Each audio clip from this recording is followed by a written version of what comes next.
I'm going to talk about open data and also open data silos, because as we've heard throughout the day and yesterday, some of the most important data may be open, but it's open only in a silo. And working across silos and down deep into a silo, I think, gets us to some of the most important policy issues, which, in addition to research methods, is part of what we wanted to talk about this afternoon. I thought I would start out, we've had, because you're talking about data, you have a lot of quantitative issues. I thought I'd start out with something that was a little more qualitative. We're here in Sacramento. We have a governor who, in his earlier incarnation, fancied himself a Zen figure of certain kinds in our politics. He has disavowed that, but I thought a koan, a Buddhist saying that's designed to help us think more deeply about the surface of things and reframe the issues, might be a way to begin. And what I want to try to say by this, at the center of the why is the who, is that the mission part of this conversation in talking about data can sometimes slip off the table. The data itself, the what, the how, can make the why. Why are we collecting this? To do what with? For whom? Now, we've had a reference to frequent utilizers, frequent flyers. Some of us call them people who tend to soak up more of the resources. That begins to raise the question of who, but I want to make sure that mission and which customers, which clients, which children, families, single adults, others are the target of the data conversation stays in the discussion along with the data itself. This is data from a national, more or less open, siloed data source, the National Household Survey on Drug Use and Health, that tells us that depending on where you want to define children affected by substance abuse, you can get up to as many as 10.5 million. We use the number 8.3 million children living in a household with one or more parents who is either alcoholic or chemically dependent on an illicit drug. 8.3 million. That means you walk into an elementary classroom on average, and 3 children in that classroom go home to a chaotic family in which addiction is a profound reality of that child's everyday life. 8.3 million. So why is that important? Because we'd want to know where those kids show up. I just told you about them being in a school system. They're more at risk of ending up in a child welfare system, though that number is a lot bigger than any of the kids in the child welfare system. A certain number of those children were born prenatally exposed to drugs or alcohol. We'll see a little bit more about that in a bit. And now I'm in a hospital. I've talked about schools. I've talked about child welfare. Where these children who are living in that kind of family end up helps us begin to think about how important they are. 8.3 million of them. It's the national data set from the drug and alcohol world that tells us that they're there, but finding out where else they are is where the data sharing becomes absolutely crucial. This is a challenge, a data challenge, because it, by definition, moves across child welfare and drug and alcohol issues. This shows the reason for removal. This is a child welfare data source that comes from the federal data system, the child welfare system, California we call it CWS, CMS, the SACWIS system. And what you see there is a remarkable trend line that from 1998 until the most recent data we have, when you look at the reasons for removal of children from their parents, there's a very straight line, steady increase. The problem is that data is useless until you do considerable additional research, because that could be happening for one of several reasons. That could be happening because the child welfare data system is about a shrinking group of children and families, and the more serious cases, those affected by substance abuse, among other indicators of risk, are meaning that those serious cases are a larger proportion of a shrinking caseload. But it could also mean that drugs and alcohol are a bigger problem over time, regardless of the size of the caseload. And, completely different explanation, it could mean that people are learning to measure, to screen and detect substance abuse in the child welfare system at the front door better. Until we know something about which of those three, and I could hypothesize 4 or 5 more, which of those three is important, all we have there is a very interesting chart. Now, we like that chart. We work as the National Center on Substance Abuse and Child Welfare, and our challenge is to get child welfare people to take treatment more seriously and treatment people to open the doors more widely to child welfare clients. Uphill work, as some of you could imagine, but not impossible, and some terrific models in California at both state and local levels, fortunately. But that's an interesting example of open data that tells us which questions to ask in the next incarnation of data. Now this is invisible, but you don't need to know. I'm going to tell you what it is, but you don't need to know anything except, see if I can make my pointer work. Yeah. Each of those is a state. Each of those is a state reporting 2 years ago parental drug and alcohol and other drugs as a reason for removal. And the only point of the slide, this is a slide I love and hate. I love it because it makes the point so clearly. I hate it because it makes the point about California so painfully clear. You see that one? Let's see if I can get my laser pointer to where, there it is, okay. See that one there, that little one? That's California. See the one next to it? That's Arizona. California, except for Connecticut, which doesn't report, has the lowest prevalence of children removed to foster care because of drugs and alcohol, 4%. This is Texas over here. This is Alaska, special factors, but that's Arizona. Oregon is up well over 50%. Now, either when you get to the border, you get out there to the river, they start drinking and using drugs like crazy. And when you go north into Oregon, they've got horrendous problems which we've solved. Either that's true or we do a really rotten job of measuring. Our front-end screening is terrible compared to other states. And the power of open data systems and charts like this is, as people told us yesterday and today, it gives you the opportunity to compare yourself. Now, having said something critical about the state of California, let me quickly add that it is the only state I've ever worked in, and we work nationally, where you can go online, thanks to Berkeley, the Stewart Foundation, Barbara Nadale, Daniel Webster, their colleagues, and the Department of Social Services, and compare counties across several indicators in the child welfare system. Not this one, not yet, but you can make powerful comparisons using that data set that is deeper and richer than any other state I've ever encountered. That's the good news. This chart is about as bad as the news gets in terms of keeping track of one of, not the only, not necessarily the most important, but one of the most important factors explaining why we take kids away from their parents, or why, when we leave them home, we do so with more risk than we want to admit. Let's talk about another group of the WHO.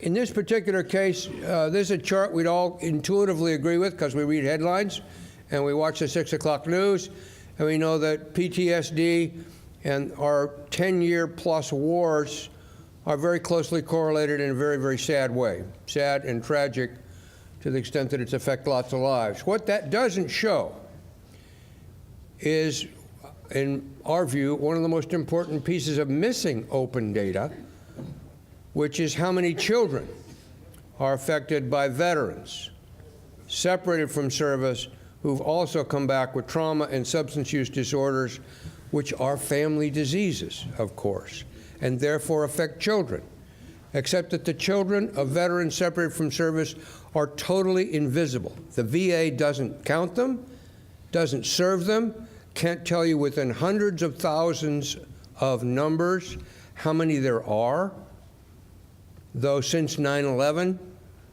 over 1 million children, our estimate, not the VA's, they don't have one, have been involved with families who left service.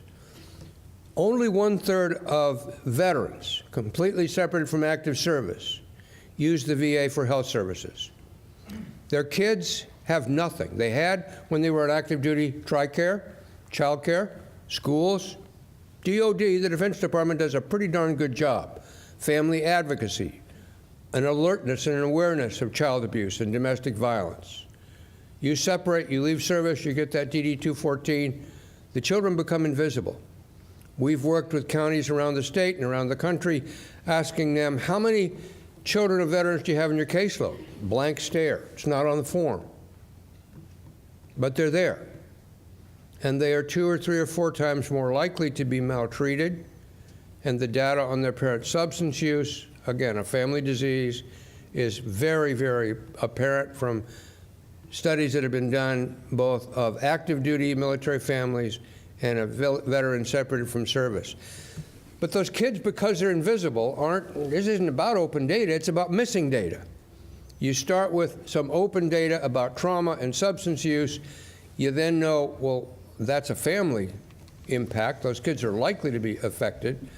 It says they're 2 or 3 or 4 times more likely to have emotional problems in school, school interruptions, maltreatment, et cetera, et cetera. Where are those kids? That's a place where the conversation about who has to ask a value question, not a data question.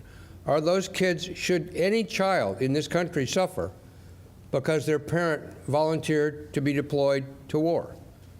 That's not a hard question, it seems to me, but if you answer that, no child like that should suffer, then we better go looking for those kids. Open data, potentially. Missing data, absolutely.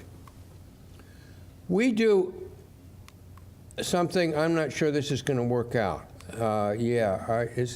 I apologize. This is a triangle in which, as you can see, the upper sides are missing. But this is once upon a time, 6, 7 years back, actual California data, where we tried to answer the question of children in substantiated cases, using actual numbers of children, actual numbers of parents. How many were screened for a need for substance abuse treatment? Of those that were screened, how many of those enrolled? Of those that enrolled, how many of them completed? Now I go back to the child welfare system. This is a back and forth data set. Of those that completed treatment positively, how many were unified? That's called a drop-off analysis. It's pretty simple, except that it requires data from treatment matched with data from child welfare. The only place this has been done in depth is the state of New Jersey, where we convinced them that this was a key bridge of information. Now, in New Jersey, they have trouble with bridges sometimes.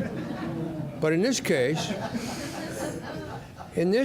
we convinced them that the bridge between child welfare and substance abuse data and being able to know that when the child welfare system says, we screened all these people, it has nothing to do with getting them into treatment, which has nothing to do with getting them positively to complete treatment, which has nothing to do with reunifications. The two systems have to be knit together. Some of the data that you can use to do that is open. Some of it is extremely closed. But it ends up telling you something. The New Jersey people, when we showed them these numbers, said we don't believe that. It showed them such a near total drop-off of people they had screened and referred. And they were patting themselves on the back about how many people they'd referred and showing them how many had enrolled, that there was a 50% drop-off from referral to enrollment. In California, the data shows that 40% of parents whose children are removed don't even show up for the first detention hearing. So that the shape of that pyramid, and knowing that in your state or city, if you're worried about these kids and those disorders, family disorders, the shape of that pyramid gets to be very important. We think that's a tool that should be used more widely, but it requires an uncommon amount of dialogue between the child welfare folks and the drug and alcohol treatment folks. You could add to that, to complicate it further, co-occurring disorders, mental illness, domestic violence, poverty, housing problems, and make it hopelessly complicated. Speaking of hopelessly complicated, this next slide is just a mess. It's just an ungodly mess. And that's the point. Because what we tried to do was to start out with my first numbers on 8.3 million. Okay, fine, there's a lot of them. And then bring in those that were prenatal exposed, a slide that you have that I haven't shown you yet, and then bring in those that were from the child welfare system, total number of kids in substantiated cases. These are data from a year or so ago. And then bring in those that were actually reunified, and you can see it got incredibly messy. And so that slide exemplifies the tremendous difficulty of starting with all the kids in a certain category and then trying to say how many of them are in different systems. But until we're willing to cope with that mess, we're going to get these lovely, neat systems of, let me tell you about the SNAP caseload. Let me tell you about the child welfare caseload. Let me tell you about people with this particular disorder. This is where it gets messy. This is where the payoff is greatest. And so, to conclude, one of the things that struck me most about the dialogue yesterday and today, as someone who works mostly in the child advocacy field for a long time, is that it may be the case that the payoff in data sharing with children's information is so long-term that we're always going to tip in favor, or often going to tip in favor, of data sharing about adults. Yesterday we talked about hospital discharges. You can save a ton of money. I don't think I'd have a difficult sale to say you can save what has already been saved, what will be saved, in looking seriously at hospital discharges, particularly in the last year, 6 months, month of life. You can definitely save a lot of money. I can save you money on those kids, but you got to give me 20, 30, 40, 50, 60 years. We've got to have a conversation about toxic stress, adverse consequences, and a whole host of things that play out powerfully over the decades. So we're trying to convince a budget director or a legislative appropriations chair about where to put the money. I'm going to tip in the direction of adults. Unfortunately, the federal resources, for those of you familiar with the Urban Institute's annual numbers on federal resources going to children versus others, the federal resources are tipping away from children already. And if greater concern for outcomes and data sharing and open data mining leads us to tip further in the direction of adults, that'd be too bad, because that long-term payoff will measure more about who we are as a people, as a nation, as a culture, I would argue, than the quick fix, quick savings. Yes, it'd be great, and somebody said this up here today, finally, I was waiting for somebody to say this, if the fraud, waste, and abuse returns stayed in the system that identified the fraud, waste, and abuse, we're having a different conversation, aren't we? That's not usually the case. I have a history as a recovering politician, which I pretty well recovered from, but I've reviewed budgets in urban settings, and I know what it takes to convince people, and I know how quick fix the mentality is that leads to most budget decisions. Prenatal exposed infants, depending on, California has really good data that used to be, I couldn't find it yesterday, on the Department of Health website, a study done in 17 California counties by Ira Chasnoff, looking at the prenatal screening that some of you did so very well, used to do, not many still do, prenatal screening at the level of detail that was once done here 10 years or so ago. But the study that Ira did in those 17 counties documented 15 to 19% prenatal exposure to drugs, alcohol, or tobacco. If you assume some percentage of those children have lifelong effects, and you look at the national data that gets up around 11, 12% very easily, with binge drinking numbers in the first trimester when so much important neurodevelopmental stuff is going on, you get very quickly to 500,000 kids a year born. a year nationally.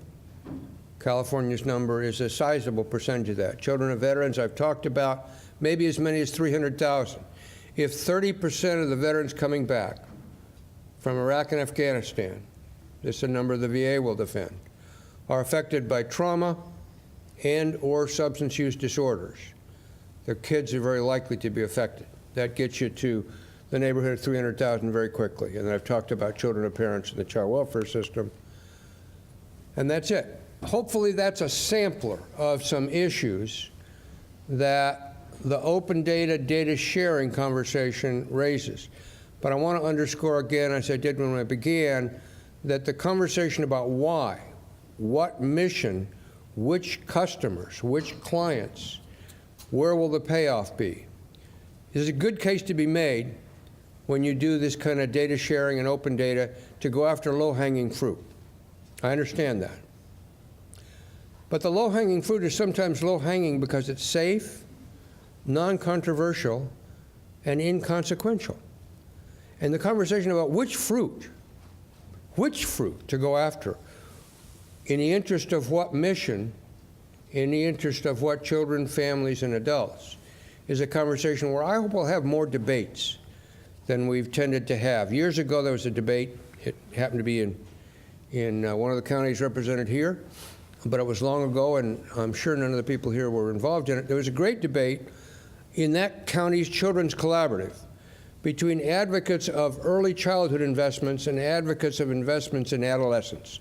And they went at it, and they met, and they'd come back in a month, and they meet again, and the early childhood people would talk about how it's so important that 0 to 5 preschool, school readiness, and the adolescent people would talk about, yeah, but these are the kids that are getting in everybody's face, and they went back and forth and back and forth.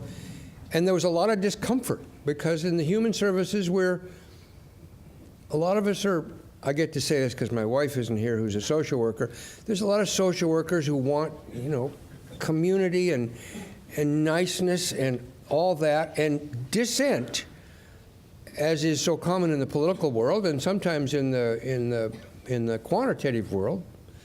Don't ever get between two geeks talking about methodology if you want to save yourself a lot of trouble. That debate was absolutely productive. Among other things, they realized that teens, the older ones, often had babies. Not a good thing, necessarily, but it was a place where the early childhood and the adolescent conversation collided. They never would have discovered that if they hadn't argued, debated, discussed, framed issues, gone back and forth.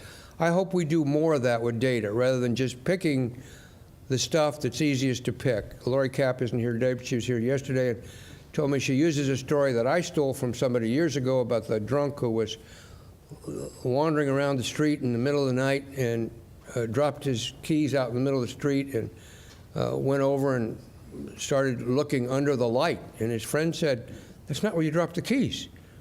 And he said, "No, but it's much more light over here." We do that in data world sometimes. We go to the easy to collect, easy to analyze, easy to understand, instead of going to the messier places where we have to work across systems. I believe that's where the payoff is. I believe the data movement, open, siloed, closed but about to be open, will have payoff if we have more of those debates and then engage in some solid decisions about missions and priorities and which kids and families and adults we're trying to make better. Thank you.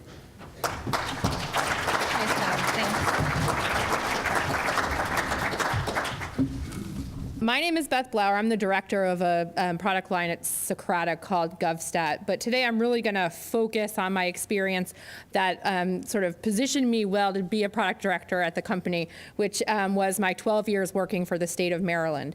And I'm going to start off sort of early on in my career because I think it will be sort of helpful for you and for us to sort of understand the how I got to where I am today and sort of how it's informed some of my thinking. But about 12 years ago, I was a lawyer, and I was just moving back to Maryland, my home state. after September 11th, I had been working on Wall Street, and I was really kind of had sort of this paradigm shift in my life where I really wanted to go back into public service after experiencing life on Wall Street, which if any of you have ever worked in banking would probably understand. And I wanted to sort of give back to my community. And so I decided while I was studying for the Maryland bar exam, thinking I was going to be a public defender, to get a job as a juvenile probation officer for the state of Maryland. And so after a very long application process, even though I was an attorney and I had worked in pretty high-profile positions, it took me a long time to get this job, and I really wanted to do it. But I finally, after about an 8-month process, got a job at the probation agency, and I wanted to be in court. I wanted to interact with the bar to see kind of where I wanted to work, and so I took this job as an intake officer with the Department of Juvenile Services in the county that I grew up in state of Maryland, and my job was to essentially meet children who had committed fairly serious offenses, so that the police had decided that they wanted to detain those kids. And so I was there just to make a decision as to whether or not they should be detained overnight or whether they could be released safely back to their families and then show up to court the next day for an emergency hearing. And it was a sort of a standard job. We had some tools that we used. We had risk assessments that we were using. I met the families, but then there was another sort of piece of it, which was if I decided to return them to the community and if they didn't have to go immediately back to court, I also was supposed to recommend some things that they did between now and the time that they had their adjudication, maybe to curb sort of the severity of whatever the court decided, or to get them some services. And so there were some natural questions that I asked in that job, like, well, when's the last time the child was truant from school? And of course, my supervisor said, well, we don't have access to the truancy information at the school level. You know, we just have essentially what we have in our own database. And then I would, you know, very occasionally run into families that were clearly very, very, very in need of services. And so I wanted to know if I could provide some services to get some emergency, maybe cash or food for the family, or there were some things that were going on that were very evident in my quick screening that I knew that they needed immediately. And so I wanted to know if they had a social worker working on their case. And so I'd ask my supervisor, how can I know if there's a social worker, you know, if this is a child that I suspect that there may be some abuse or neglect, or if they just need some stuff, how do I connect them? Well, we don't have access to that information. You can call the local Department of Social Services, but it depends on who answers the phone, whether or not you're going to get that information. And all of a sudden, I had these sort of moments in that job where I was like, this is a very broken system. These are families that are being served by many different agencies across the state, and I'm getting such a very small, in a vacuum view of this family, and it's really going to impede our ability as an agency to help these families.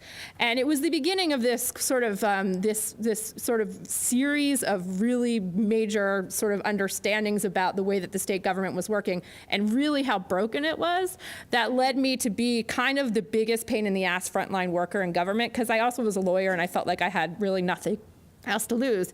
And so I started very vocally talking about the fact that there were these big, big problems, that we weren't sharing information, that data wasn't flowing through our agencies, and that it was really hamstringing our ability to perform.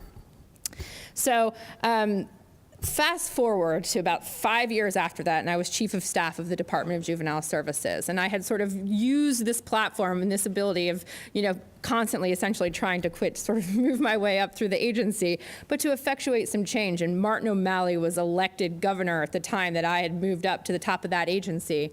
And and I really wanted to stay. I loved what I was doing. I loved the agency, but I was appointed by the prior governor. And so, you know, one of the people that I worked with said, if you want to learn about Martin O'Malley and how he runs the state, or how he's planning to run the state, you should go to StateStat, which was the way that he was running the city of Baltimore, where he was mayor at the time. And so I thought, okay, I'll go to StateStat. And I had been working in the department. I had been acutely aware of some of the major challenges that we had around information sharing in the department. And I went in, I sat in my first StateStat meeting. Has anyone ever heard of StateStat before, or any of the performance stat models? Okay, so there's a fair amount of you. But I can tell you, it was probably, as a government employee who had worked in an agency for 5 years, it was the most terrifying experience of my life, because the mayor was chairing a meeting with a bunch of key senior leaders in the state, or in the city rather, and he was having a conversation with the agency head and department heads and a bunch of the people that worked in that agency. They were talking about data. They were using charts and graphs and maps to talk about their problems, and no one was in trouble. Like nothing bad had happened to precipitated this meeting. Nothing bad had, this was just part of the way that they had access to their senior team, and this is the way that they thought about operationalizing government. I can tell you, in my experience up until that point, the only time I ever saw the governor was when we had to fire someone, or there was a horrible tragedy in our agency, or we needed money or resources. And so this whole idea that they were talking about things, and it wasn't just one agency that was there, it was multiple agencies, and they were all sitting around this common platform where they were talking about their problems, and they were using evidence, to talk about ways that they were going to impact programs, ways that they were going to invest their money and actually measure whether or not those investments were paying off. And I immediately thought, well, I'm definitely getting fired. There's no way I can stay. And we don't have the data to do this at the state level. It's just too hard. We're not filling potholes. We're not doing the types of things that cities can do in a really easy way, the levers that they can pull. But I decided to give it a shot.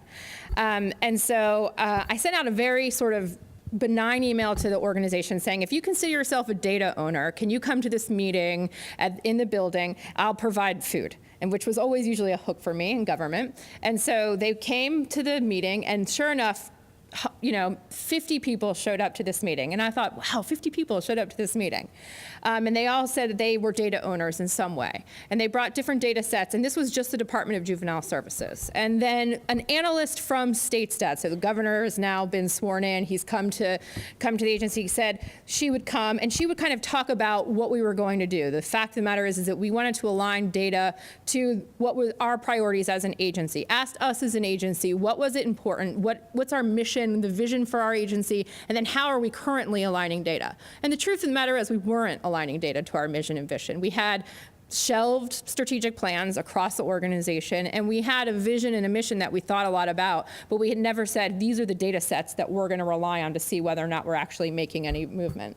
And so what ended up happening was she helped us align the data. Now, the 50 data owners, actually, she was disappointed because she said, I pulled this out of your personnel system, and you've got over 100 people in your organization that are actually employed as database administrators, and only 50 people showed up, and not all of them are DBAs. So where's all this data, right? So that was the first real learning moment for me, which was I was like, yeah, 50 people. And then she realized that there were probably in magnitudes of 250 people that were actually collecting and using data in our agency on a regular basis, but not at our meeting.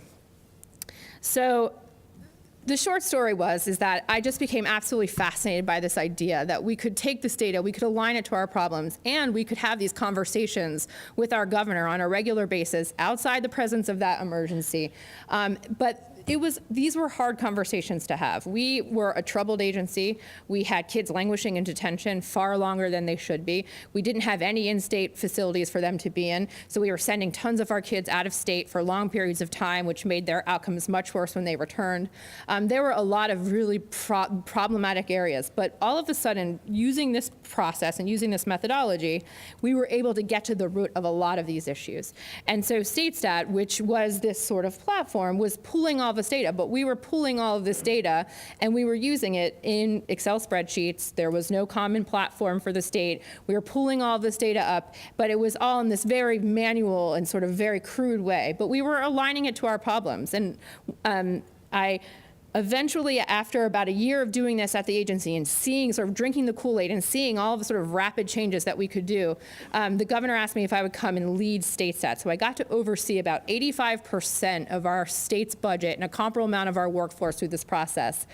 And one of the first things that the governor asked me to do when I joined him was to talk about or to figure out a way, because one of the things that when you scaled from that city level and you moved it up to that statewide level, one of the biggest pain points for him was that you no longer can touch and feel all of your problems, that there's a lot of the decision-making that happens at the state were policy decisions. They were decisions that had to get passed through to locals. And there was also a lot of tension because we were sort of replicating the silos of government by just calling each agency in and having their stat sessions. And so he asked me to think about ways for us to figure out how to pull people together and get them to coalesce around problems in that common platform, much like he was doing at the city level. And so now I'm going into So we started to think about this concept of delivery and how does it that we can align the data that we're using.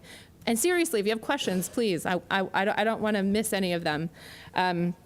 We started thinking about this concept of delivery and how do you take goals that can be collaborative, that can be drawn out across your agencies and actually align data to those goals. One of the biggest misconceptions about open data is that open by default means open to the public. And for Maryland, the first part about opening data was opening data for each agency to share amongst themselves. We had sister agencies for decades that had been working in parallel but never working together because they refused to share data on a common platform. And so the idea here was how is it that we were going to get the state to work? And so we crafted these goals, and these are goals that are aligned to a taxonomy that shouldn't be strange or unfamiliar to any of you. They're the focus of most governments. And that's not just governments in the United States, that's governments globally. And they essentially were goals that we asked the organization of government to think about from a perspective of collaboration. And how was it, and the only thing that we asked for them to bring to the table was their data. So if you wanted to talk about these problems, and so today I wanted to take you through a couple of examples and talk to you a little bit about how we align data to some of these issues, but then also if you see anything that I'm going over that you want me to sort of dig deeper in, and there's a few stories that I'll tell along the way.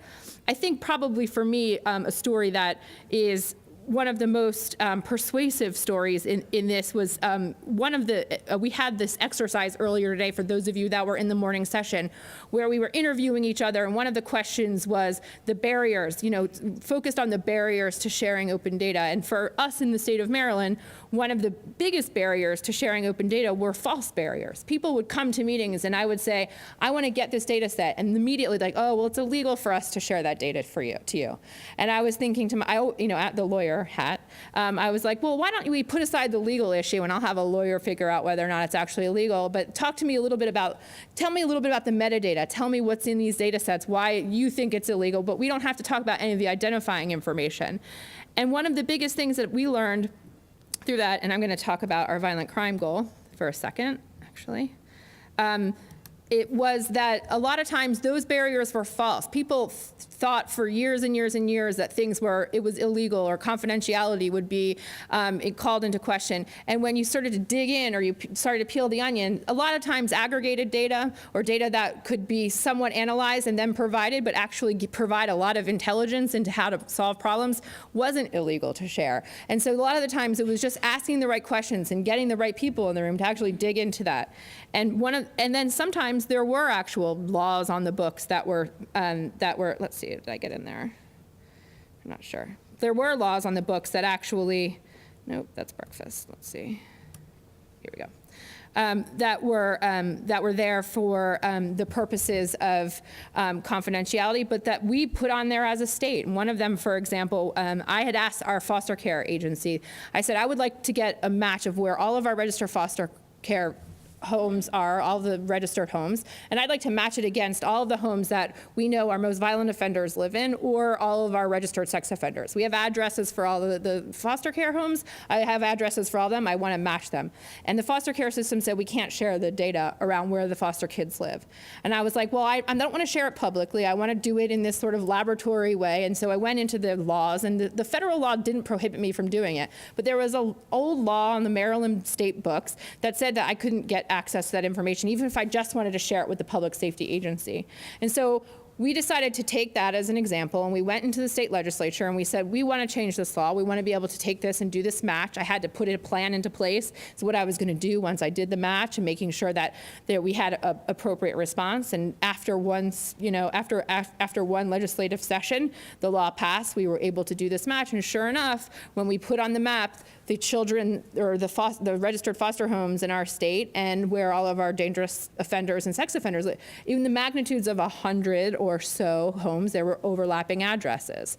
And so for us, that was a huge example of a way that we could take data and actually impact legislative policy, but then also making sure that the evidence that was going back to the agency was that this isn't about opening up necessarily this data to the public. And we don't ever have to release the addresses or that foster care layer, but people need to know that they're not going to be able to game the system, and they're not going to be able to, they're not going to be able to break the orders of their probation and live with our most vulnerable youth if they are registered sex offenders and they have no contact in their probation orders. But it was very eye-opening for our social services agency and for our public safety agency, who thought that they had this issue totally buttoned down on those initial applications to services. And so it's just one example. And so you see, it was different types of ways that we used our data in the state that sort of drove at these outcomes. And so if you look at sort of when we started in 2007, you see sort of the outcomes and where our violent crime rate is in the state. And this is the website that, and this is the kind of work I'm doing now, which is helping other governments take their data and put it into these common platforms, align it to these goals, and then tell their story, so that not only do they tell their story around how it is that they are solving these problems, but they're telling their story in a way that's a call to action also for citizens. Because one of the things we're not going to be able to, as a state, eradicate childhood hunger or improve academic success of our students unless we have parents involved, we have communities involved. And so the idea for this is we wanted to pair in this site or in these dashboards, here are the strategies. And I think breakfast is another one. School breakfast, we've been able to link through data in the state of Maryland as having a massive impact, not just on academic performance and not just on the health of our children, but really around longitudinally around some of the areas that we never expected to see. Safer communities, more engagement. We were able to recruit more teachers back into some really tough schools. And a lot of it went back to providing 3 meals a day. And just the fact that children who are less anxious about where they're going to eat are more engaged in the academic environment, they have better academic outcomes. And all of these things seemed really intuitive, but it wasn't until we started to align this data and start thinking about it from the perspective of data that it really started to illuminate the power of getting this data. And this is data that's pulled from, our farms data comes from the agricultural agency, school lunch data comes from schools, academic information comes from the Department of Education, and then all the health benefits that we were tracking alongside of all this come from our Department of Health. Without this common platform and without this sort of push for us to use and lead with the data, we would never be able to not only make the right policy decisions and legislative decisions, but realize a lot of these outcomes. So there's not one question, seriously, through all of that? Okay. Are you able to share, like with the school system, can you share all the health and human services type data with a teacher or with the principal of the school? Yeah, so that was one of the things, especially with the school lunches. Can you repeat the question? Okay, were we able to share with, so if I was pulling the data from one agency, was I able to share it back to the other agency? So I think the school lunches one was really, we had a big, Baltimore.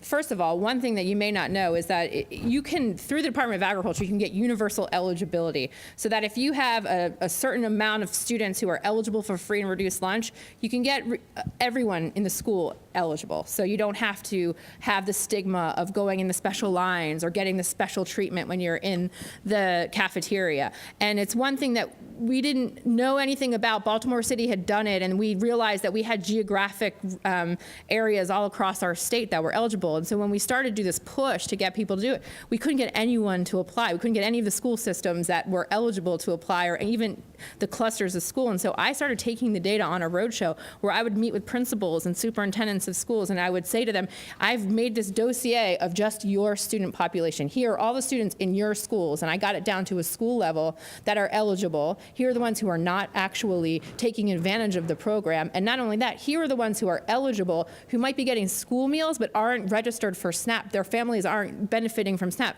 because we wanted holistic healing for these families. And so if the indicator for us was we wanted to see whether or not school and reduced lunch was equaling SNAP enrollment, we want to do the same thing. So then we would take the SNAP enrollment information and we would make sure that all the children in those families were getting it. And so we were able to go down to a social worker level or to a school level with the data. Now, it wasn't something that they could get from our portal, from our open data portal, but it was something that we could do specifically to help families and to sort of professionalize the way that we were handling the case management of those families.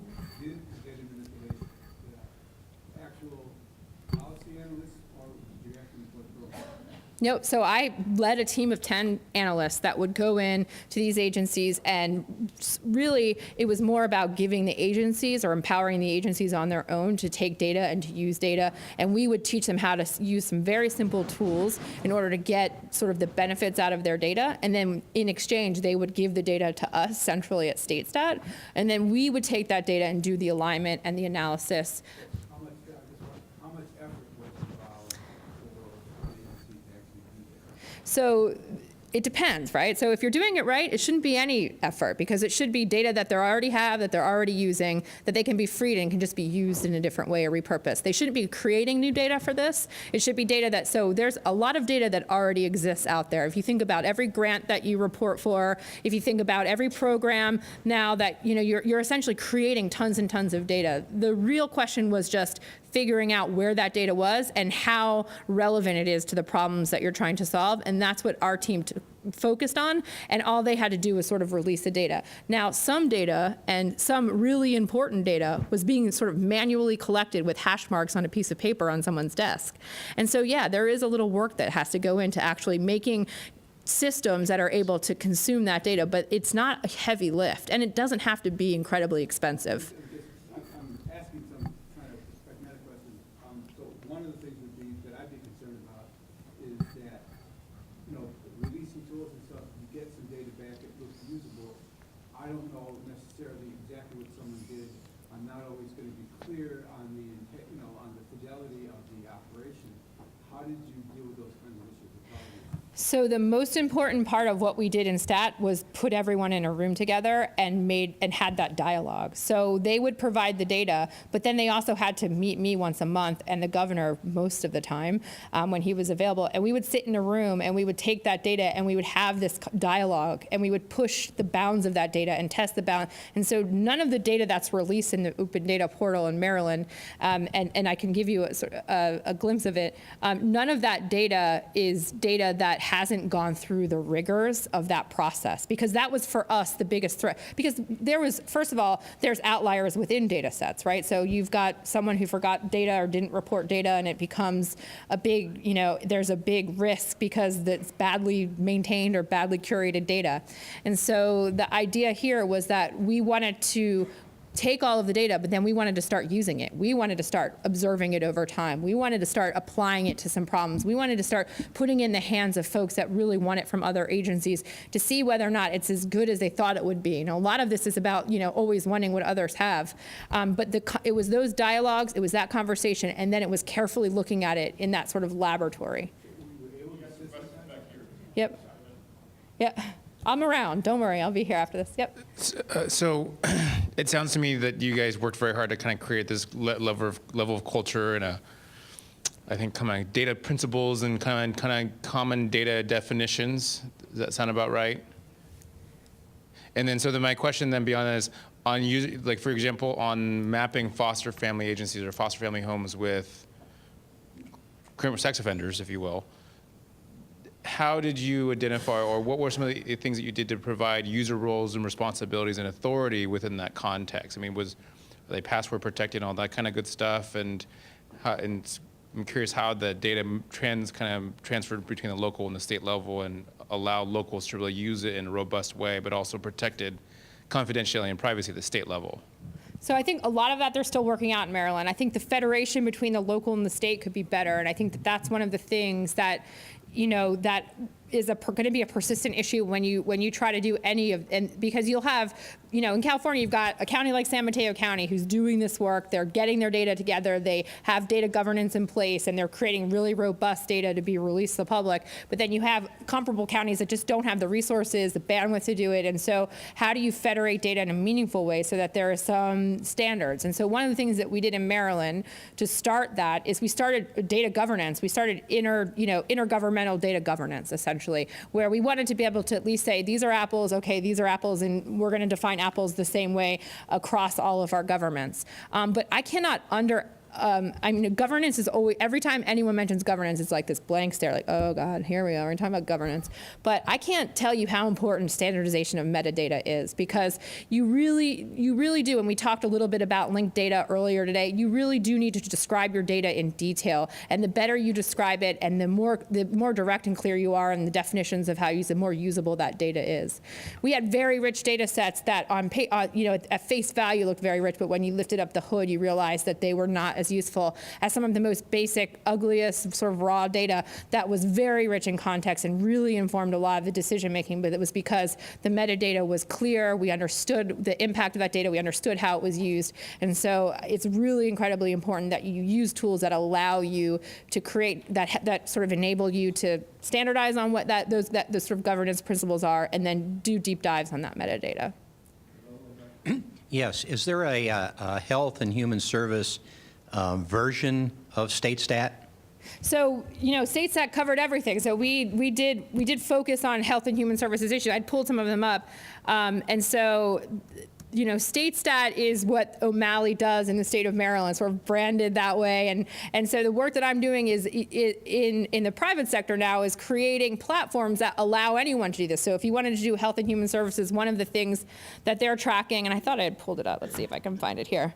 So here's one of the goals that O'Malley has in the health and human services is to reduce preventable hospitalizations by 10% by the end of 2015.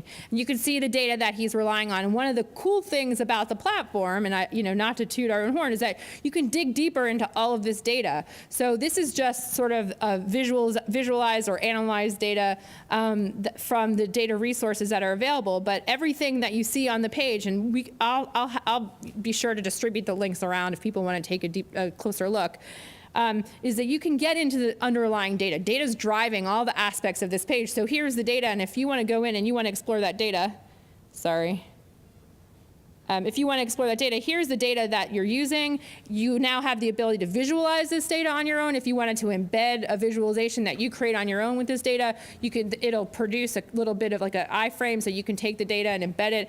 And you've got all of these tools now. So the whole idea for the site in Maryland was we wanted to provide this curated view of the data. Instead of just putting a data catalog out there, we wanted to show you, these are the things that we're thinking about. Here are the programs that this data is really important to, the way that we're thinking about the connections we're making with the data. But then here's the data for you to explore it also. And also, here's a feedback loop, so you can comment and discuss this data and provide some insight back to how you think this data should apply to problems or how we could use it in a more robust way.